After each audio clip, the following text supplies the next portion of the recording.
de la ovulación. Las células que se luteinizan son las células de la teca interna y células de la granulosa. Y en ese sentido, bueno, las de la teca interna son las que forman las células lúteas chicas y las células de la granulosa, las células lúteas grandes.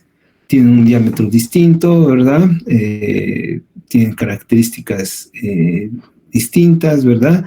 Sin embargo, aunque difieren en su diámetro y en la forma en la cual crecen, unas nacen por hiperplasia para las células lúteas chicas y las otras por hipertrofia, que son las de las células lúteas grandes. Ambas se encargan de sintetizar la hormona progesterona, que eso, bueno, en sí sería lo más importante para el caso de la formación del cuerpo lúteo a partir de las células foliculares, ¿verdad? Entonces, hay el proceso de luteinización y recordar que dentro del proceso de luteinización es sumamente importante que se haya dado el pico preovulatorio en principio de cuentas para que haya la ruptura del folículo, para que se presente la ovulación, pero también para que se inicie con el proceso de luteinización. Sabemos que si hay una alta secreción de hormona luteinizante, precisamente de ahí deriva su nombre, ¿verdad? De que va a propiciar la luteinización de las células, en este caso las foliculares. Entonces, a partir de que se da ese pico preovulatorio de LH, las células foliculares empiezan a disminuir la secreción de andrógenos y de estrógenos. Recuerden ustedes que los intermediarios para la síntesis de estrógenos son los andrógenos en forma de androstenediona. Entonces, necesariamente tiene que bajar la producción de estas hormonas, ¿verdad? Androstenediona, de testosterona, de estrógenos, todas tienen que disminuir porque empieza el proceso de luteinización y la finalidad es la de aumentar la producción de progesterona. Y ese aumento que se da paulatino a partir del proceso de luteinización tiene que ser ya evidente para el día 4 al 5 del ciclo estral. Nosotros medimos el ciclo estral en longitud de acuerdo a el momento en el cual presenta estro la vaca, en este caso la vaca, ¿no? Entonces, entre estro y estro hay una longitud de 21 días. Entonces, a partir del día 21, que sería el día del estro, se toma como día 21 o día 0, y al siguiente ya obviamente es el día 1. Entonces, en el día 5, 4, 5 del ciclo estral, ya debería de haber un cuerpo lúteo activo que debe estar secretando al menos 1 nanogramo por mililitro de progesterona, ¿verdad? Y de ahí para arriba. Entonces, en esos días aproximadamente, la progesterona ya es suficiente como para lograr disminuir la secreción de LH, que recuerden ustedes que se sigue produciendo, pero tiene una producción, un ritmo de secreción que es diferente a lo largo del ciclo estral. Entonces, cuando aumenta la secreción de progesterona, esta progesterona es muy eficiente en limitar la alta pulsatilidad que va a tener la hormona luteinizante. Mientras esté presente esa progesterona, nosotros conocemos, ¿verdad?, que la hormona luteinizante, si bien va a tener secreción, la va a tener de un tipo tónico o constante y nunca va a tener una secreción del tipo cíclico, es decir, no va a presentar un pico preovulatorio de LH. Ese cuerpo lúteo entonces se mantiene funcional hasta el día 14 aproximadamente para el caso de la oveja. Recuerden que en el caso de la oveja el ciclo estral tiene una duración aproximada de 17 días, hay algunos reportes que dicen 18, sigue estando en el promedio, ¿verdad? No hay mayor problema si dura 17, 18 días, 16 días, tampoco, lo más común son 17 días. Y por tanto, entonces, la fase lútea, ¿verdad?, o la duración que va a tener el cuerpo lúteo en su forma activa va a ser hasta el día 14.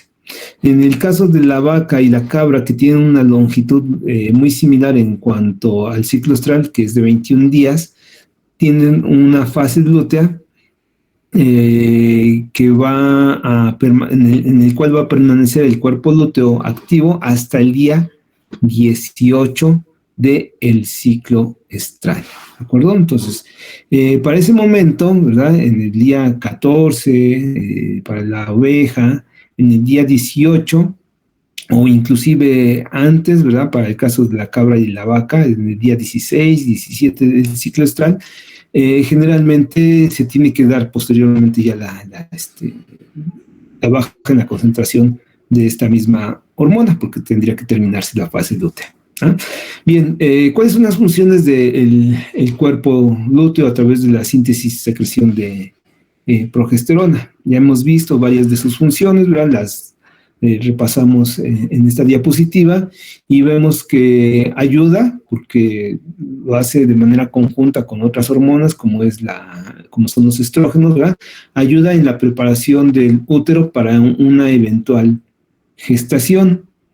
De igual manera, aunque estamos hablando de ciclo estral, el útero y el oviducto, al estar bajo la influencia de progesterona, empieza a secretar sustancias nutritivas. ¿Nutritivas para quién? Bueno, en principio de cuentas, si no hay gestación, como la finalidad del ciclo estral es eventualmente que la hembra quede gestante, pues debe de haber un proceso de fecundación. Entonces, debe de haber una nutrición para los gametos, ¿ah? Para el óvulo y para los espermatozoides, ¿sale?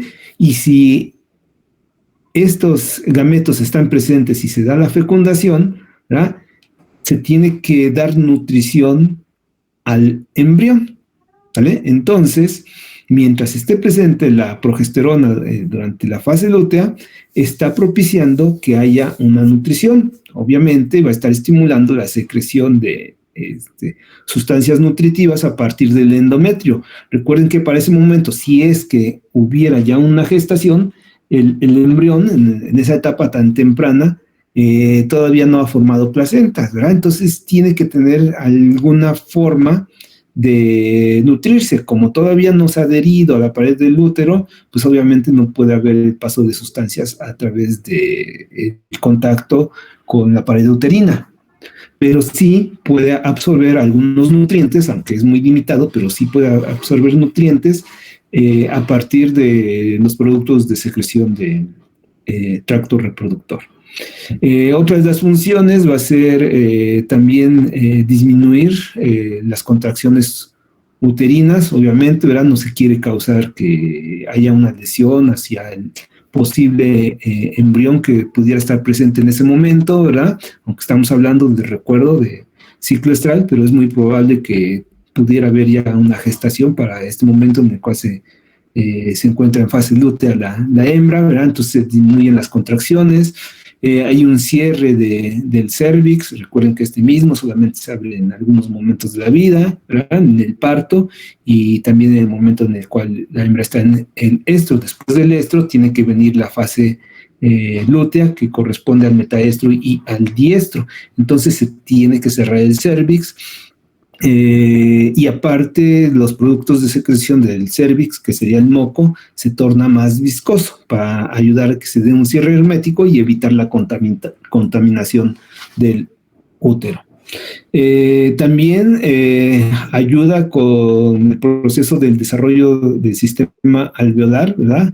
A nivel de la glándula mamaria, para eventualmente preparar también a la hembra ante una posible lactancia, apoyar en la producción de leche. Lo hace de forma conjunta también con otras hormonas, como serían los estrógenos, que también apoyan en este mismo proceso de desarrollo de la glándula o de las glándulas mamarias. Bien, como estamos hablando de ciclo estral, y ya dijimos que tiene una longitud variable, ¿verdad? Que en el caso de la oveja, las concentraciones de progesterona van a tener que disminuir para el día 14, en el caso de la vaca van a disminuir por el día 18. Esto va a suceder a causa de la lisis del cuerpo lúteo. Y ya sabemos nosotros, ¿verdad?, que la lisis del cuerpo lúteo se lleva a cabo a partir de la secreción de prostaglandina F2-alfa que proviene del endometrio, del útero, ¿verdad? Pero ¿cómo se da este proceso? Bueno, nosotros conocemos que durante la fase lútea hay ondas de desarrollo folicular.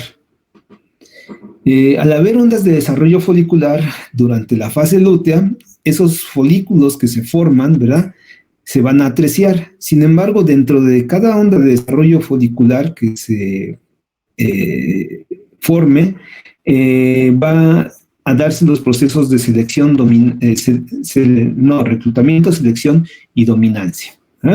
Y entonces, dentro de ese grupo, aquel folículo que se torne dominante, se va a encargar de secretar la mayor cantidad de estrógenos, ¿sale?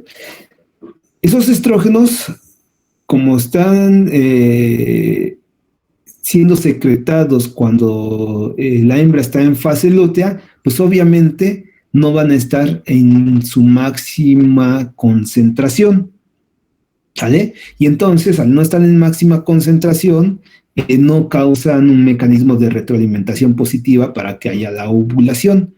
Sin embargo, esos estrógenos, aunque en bajas concentraciones, van estimulando otro proceso para ese momento, que es el de inducir la síntesis de receptores a oxitocina, ¿verdad? Generalmente los receptores para oxitocina son bajos durante la fase lútea, pero esto es muy cierto para el inicio de la fase lútea.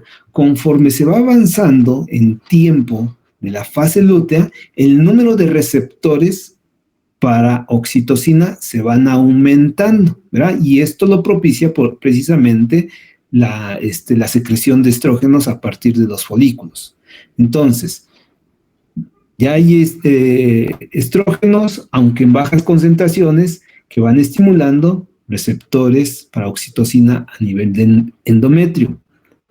En un momento determinado, que ya dijimos, ¿verdad? En el caso de la oveja, en el día 14, en el caso de la vaca, en el día 18, 17, 16 del ciclo estral, en un momento dado se da la secreción de oxitocina. En el caso de la vaca se conoce que quien inicia el proceso de luteólisis es el mismo cuerpo lúteo. El cuerpo lúteo puede sintetizar oxitocina. Obviamente que son bajas concentraciones de oxitocina, pero son suficientes, ¿verdad?, para que esa oxitocina se pueda unir a sus receptores a nivel del endometrio y que finalmente esa oxitocina estimule al endometrio para que empiece con la secreción y liberación pulsátil de prostaglandina F2-alfa. ¿verdad? Propicia una secreción sumamente particular, no es una elevación súbita de prostaglandina F2-alfa, se da también de una manera pulsátil. Entonces, para ese momento, al liberarse la prostaglandina F2-alfa, se da la lisis del cuerpo lúteo. Al darse la lisis del cuerpo lúteo, pues ya conocemos nosotros que se bajan las concentraciones de prostaglandina F2-alfa.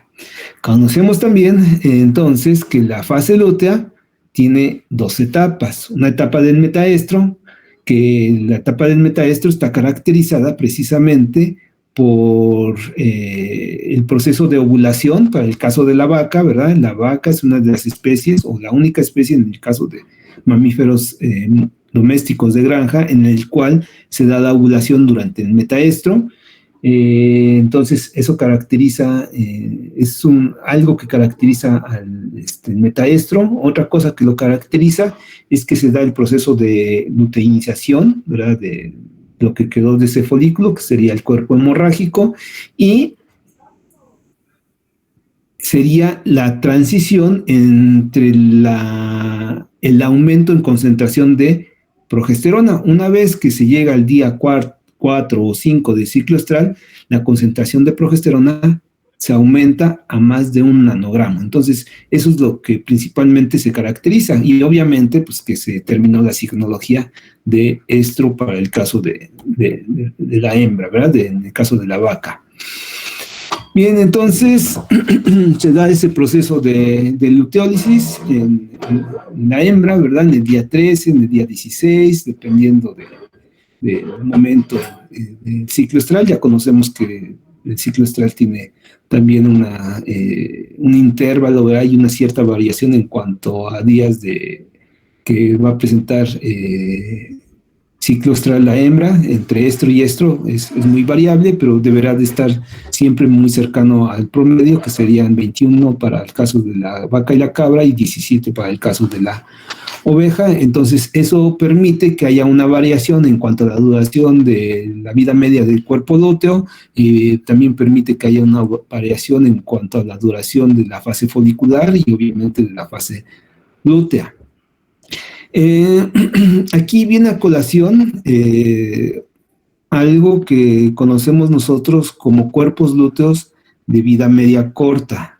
Hemos hablado que los cuerpos lúteos de vida media corta, bueno, a lo mejor todavía no lo hemos tocado así como tal, con ese nombre, pero sí hemos mencionado que en la transición de una hembra joven hacia la pubertad, o en la transición de una hembra adulta que está en anestro y pasa hacia su época reproductiva, o si está en anestro lactacional y pasa a reiniciar su proceso de actividad ovárica, ¿verdad? Sale del anestro nutricional. Generalmente, en esa transición, en cualquiera de esos ejemplos, se da la formación de cuerpos lúteos de vida media corta. Recuerden ustedes que habíamos mencionado que los estrógenos propician que se dé la signología de estro, ¿verdad? Entonces, cuando la hembra presenta su primera ovulación en la pubertad, o cuando presenta su primera ovulación llegando a la época reproductiva, generalmente esa hembra no presenta signología de estros, de estro. ¿Por qué no presenta esa signología? Porque recuerden que para que se dé esa signología, ¿verdad? El cerebro debe de estar sensibilizado por un aumento en secreción de progesterona. Y como todavía la hembra estaba muy joven, no había entrado a la pubertad, pues no había progesterona. Como la hembra estaba pasando, en el otro ejemplo, como la hembra estaba pasando por un anestro estacional, pues tampoco se había presentado un aumento en concentración de progesterona, porque no estaba ciclando. ¿Sale? Entonces, en ese momento, sencillamente lo que hacen los estrógenos es propiciar la ovulación, y la hembra generalmente no presenta signos de estro. A partir de esa ovulación se da la formación de un cuerpo lúteo, pero ese cuerpo lúteo, a través de la síntesis de progesterona, ¿verdad? Ese primer cuerpo lúteo, generalmente no logra modular adecuadamente la síntesis y liberación de prostaglandina F2 alfa. Con lo cual, entonces, la prostaglandina F2 alfa, en vez de secretarse por ahí del día 14, del día 17 o 18 del ciclo estral en las respectivas especies, se sintetiza y libera mucho tiempo antes, ¿de acuerdo? Formando, entonces, un cuerpo lúteo de vida media corta. Obviamente que eso no lo podemos nosotros observar. Se tendrían que realizar mediciones de concentración de progesterona, o se tendría que realizar seguimiento del desarrollo del cuerpo lúteo para que precisamente nosotros pudiéramos corroborar que se trató de un cuerpo lúteo de vida media corta. Pero para eso ya se hicieron muchas investigaciones y se pudieron dar cuenta de que efectivamente en ese periodo de transición generalmente se forman cuerpos lúteos de vida media corta, ¿de acuerdo? Entonces, por ejemplo, si ustedes dijeran, en la primera ovulación que se presente en la pubertad o en la transición de la anestro estacional hacia la época reproductiva, nosotros vamos a estar midiendo el desarrollo folicular, y con la primera ovulación nosotros inseminamos al animal para que podamos tener lo más rápidamente posible una gestación. Si logran hacer que haya fecundación a partir de esa primera ovulación, todavía están corriendo el riesgo de que se forme un cuerpo lúteo de vida media corta, ¿verdad? Y con eso, ¿qué va a traer consigo? Pues que haya la pérdida del embrión. Obviamente que eso de manera natural generalmente no va a suceder, ¿verdad? Porque la hembra no presenta signos de estro en esa primera ovulación. Yo nomás les estoy marcando el supuesto en el cual ustedes siguieran tantito, me están haciendo una llamada, por favor.